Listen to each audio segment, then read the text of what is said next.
Pasileidęs ketšupą neretai išvystate dešinėje pusėje iššokstančią default ray lentelę, kuri yra be galo svarbi SketchUp programai.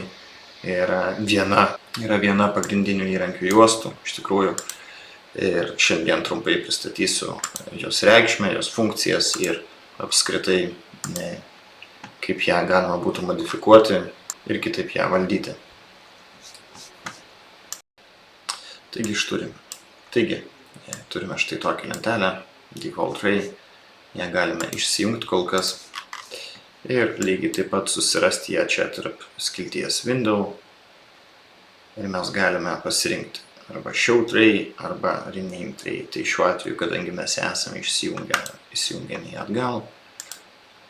Ir pradėkime nuo pirmo dalyko, tai yra entity info, tai pagrindinis duomenų šaltinis, galima taip pavadinti, pasirinkus ant kokio nors objekto, ant medžiagos, jisai rodo kvadratūrą, jeigu tas objektas yra 3D masės, jis tuomet rodys ir kubatūrą žinoma, taip pat rodo sluoksnius, vadinamus layerius, šiuo atveju SketchUpo layeriai persivadino į tagus, tai šiuo atveju SketchUpo layeriai vadinami tagais.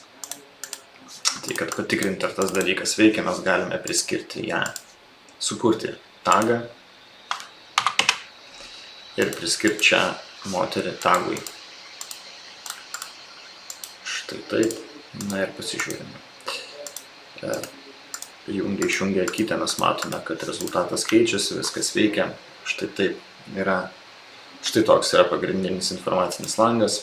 Toliau mes turime materials skiltį, tai yra medžiagos, apdailos medžiagos, kurios galbūt dėsite į savo vizualizacijas, fasadus, nebūtinai eksterjero, gali būti ir interjero ir taip toliau. Čia jūsų pasirinkimas. Iš tikrųjų, biblioteka yra nemaža, ją nuolat galima pildyti ir keisti rankiniu būdu. Tai šiuo atveju galima pasirinkti, pavyzdžiui, asfalto medžiagą, užeiti į grupę, sakykime, nudažyti marškinius asfalto spalva ir vėliau tą asfaltą galime koreguoti, keisti, galime įkelti savo norimą tekstūrą, kuri gali būti JPG formato. Galima keisti jos per matomumą ir kitus nustatymus. Žodžiu, tikrai pažangi medžiagų skiltis. Komponentai. Komponentus kol kas tikrai nesiūlau gilintis SketchUp pradedančiajam naujokui, kadangi tai komponentai.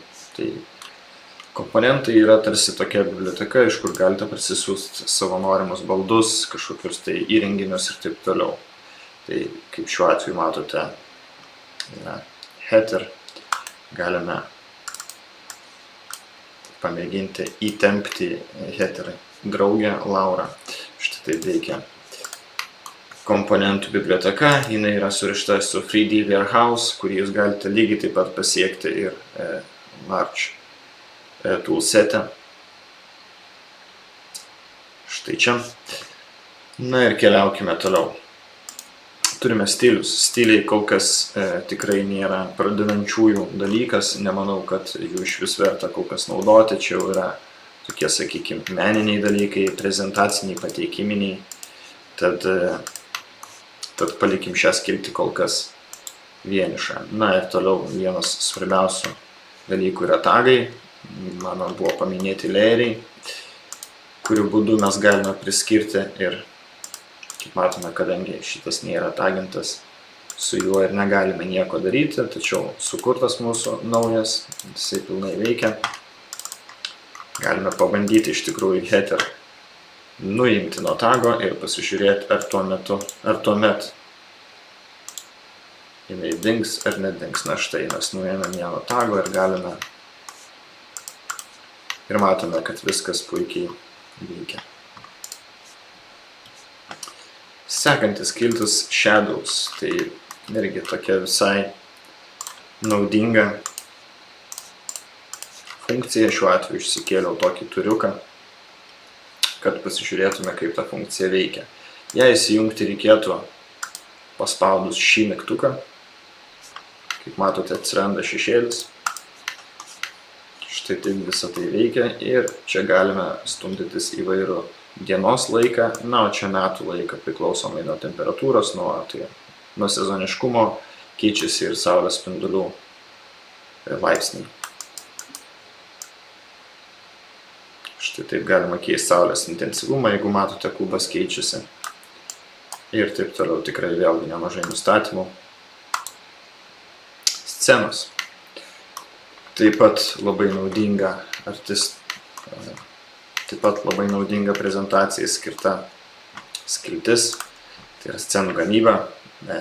Norint paimti kažkokią tai konkrečią sceną, nusistatykime savo norimą kamerą, šiuo atveju, pavyzdžiui, štai taip, ir pasispaudžiame pliusiuką. Štai taip mes pridėjome norimą sceną, ją galime persivadinti.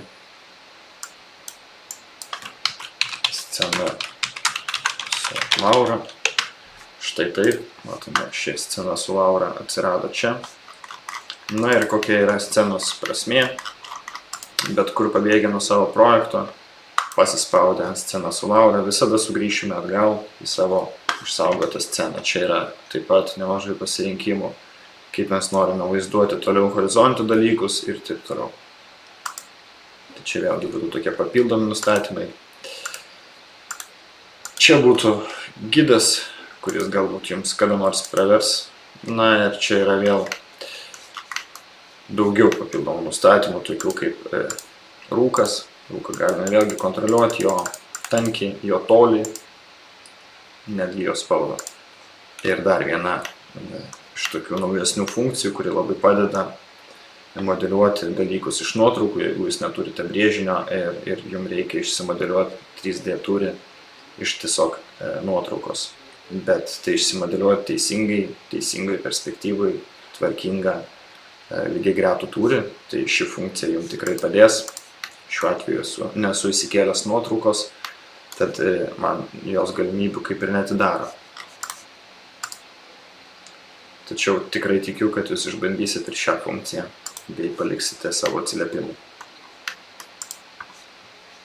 Tai štai toksai yra Default Ray įrankių. Tai štai toksai yra Default Ray įrankių langas. Tikiuosi viskas buvo suprantama, greitai ir aišku. Tikiuosi viskas buvo suprantama. Ir jeigu turite klausimų, rašykite.